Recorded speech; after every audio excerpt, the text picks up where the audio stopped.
ইয়া রাসূলুল্লাহ, অনেক বড় গুনাহগার আমি।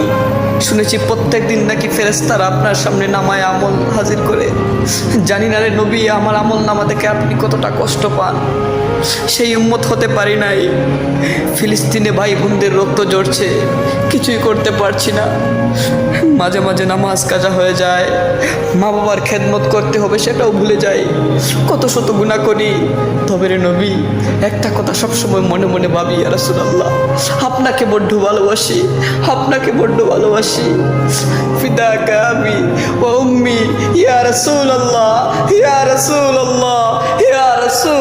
বান্দা বলে আমি অনেক গুনাহ করেছি, আল্লাহর সামনে কিভাবে দাঁড়াবো? আল্লাহ বলেন আমি তওবাকারীকে পছন্দ করি, আমি তওবাকারীকে ভালোবাসি। একটা উসিলা নিয়ে দাঁড়াই যা, আমি তোকে মাফ করে দেব। সুবহানাল্লাহ। হে যুবক, যত পারো যৌবনকালে সিজদা করে নাও। For I have seen with my eyes and you have seen. আমি অনেক বিদ্যাকে দেখেছি সিজদা ছাড়া নামাজ আদায় করতে। যত হে যুবক, তোমাকে খেলার মাঠে কিংবা টিভির সামনে কাঁদতে দেখা যায়, কিন্তু আফসোস, হায় আফসোস, তোমাকে মসজিদে নামাজরত অবস্থায় কিংবা সিজদারত অবস্থায় কাঁদতে দেখা যায় না।